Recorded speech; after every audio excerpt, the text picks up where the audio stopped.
Just all the riders shaking their hands, just trying to get any sort of feeling into the hands. This is the attack of last year's winner of the Tour de France, Tadej Pogačar. What a move this is. They attacked us, they thought that they can break us as a team. This is a move to try and put Tadej Pogačar now on the back foot. I said to my teammates, yeah, let's try to break the race.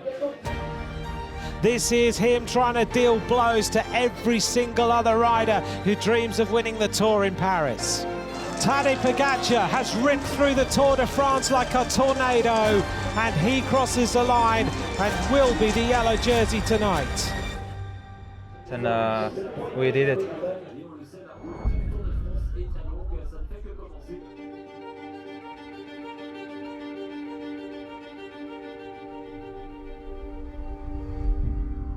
Another big day in the Alps on stage 9 of the Tour de France, and Roglic wasn't the only man to leave the race today.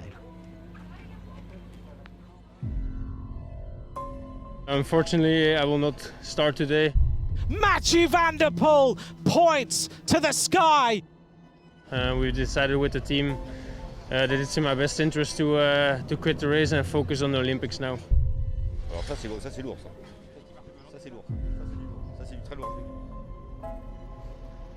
4,500 metres of climbing squeezed into 145 kilometres, with the Col de Cézanne, the Col de Pré and the Courmet de Roseland before a summit finish to Tignes. Tadej Pogačar was happy to sit back and defend his yellow jersey after his sensational performance yesterday. UAE Team Emirates letting a big breakaway go shortly before the intermediate sprints. Sonny Colbrelli and Michael Matthews going head-to-head, with Mark Cavendish already dropped from the main peloton. Move across the road, Colbrelli gets up to take it, Colbrelli squeezes through, Matthews is second. A group of around 40 riders now off the front and already thinking about a prestigious stage win. Wout Poels was in there, the Dutchman attacking on the Col de Cézanne. Poels is looking for the maximum points at the top, he looks around to see what damage he's doing. Nairo Quintana, one of several riders chasing Poels down and even going for the points as well. Well, Poel's just in front of him. The Colombian comes up on his wheel. Is he going to get there? Oh, throwing their bike at the line on the top of the King of the Mountain. Quintana and Poels were soon joined by Ben O'Connor, Mike Woods and Sergio Higuita before the race's first Hoare category climb, the Col de Pré. Lucas Hamilton also catching up to make it 6 men at the front. But the King of the Mountains couldn't stay with them. Poels gone, and the next man to crack was Hamilton. The yellow jersey group now 7 minutes behind the leader, with Wout van Aert, Pogačar's closest GC rival, distanced on the Col de Pré on another lovely day for a bike ride. Quintana going solo shortly before the summit. And Quintana now kicks and kicks hard. This is a big acceleration.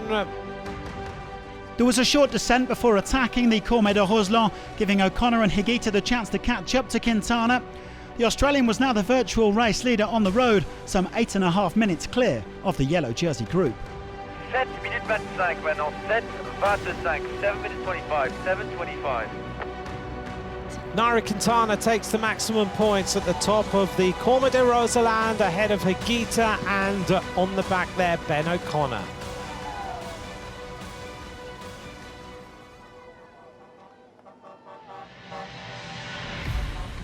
And so onto the longest climb of this year's race, the 21-kilometre haul up to Tignes, which would have featured on the Tour in 2019, but for some untimely mudslides.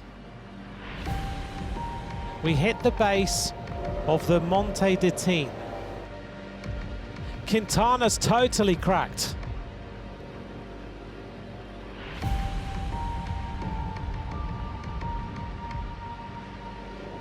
Here we go, an attack. Here goes Ben O'Connor. The rider from AG Desert Citroën gets rid of Sergio Higuita. The Colombians have tried to outwit him and outdo him today, but this rider is having the day of his life. O'Connor blasting away from Quintana and Higuita in search of a first Tour stage win. The Ineos Grenadiers were now leading the yellow jersey group, looking to set something up for Richard Carapaz. Mattia Cattaneo overtaking the Colombians, but he was never going to catch O'Connor as Pogačar prepared to strike. Richard Carapaz now attacks for Ineos Grenadiers. An immediate reaction from Pogačar. Pogačar now rips it up the climb. Pogačar just jumps away. The climb is now Pogačar's. He goes in the yellow jersey and no one is able to respond. And the best form of defence is to attack. Tornado Taddy has gone clear on the climb to Tignes. He has absolutely accelerated flat out to get rid of these riders. Gaudu is in trouble now. Ben O'Connor is going to win in Tignes. He's coming round the corner.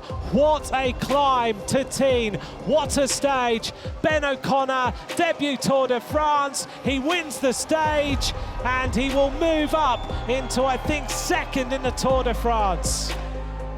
Cattaneo just keeping the pedals turning over into the race finish. A second place on the day for Matteo Cattaneo of Deceuninck Quick-Step. Colbrelli gets some points. Guillaume Martin crosses the line and moves up in the classification. Tadej Pogačar now heading to the finish of today's stage. Stage number 9. Pogačar, 6 minutes and 2 seconds he loses to Ben O'Connor on the day. Looks like Richard Carapaz is making his way up to take the next place, 6:32. So 30 seconds Pogačar takes out of his rivals.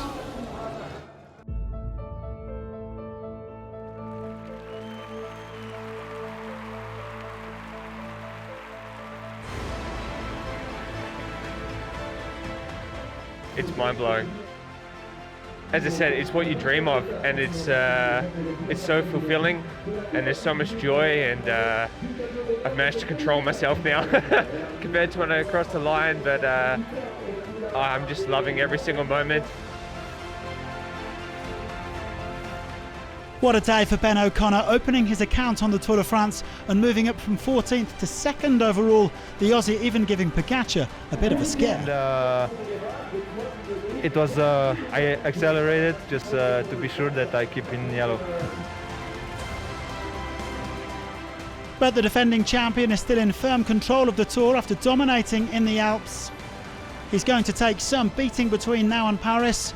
Uran, Vingegaard and Carapaz make up the top 5 before the rest day.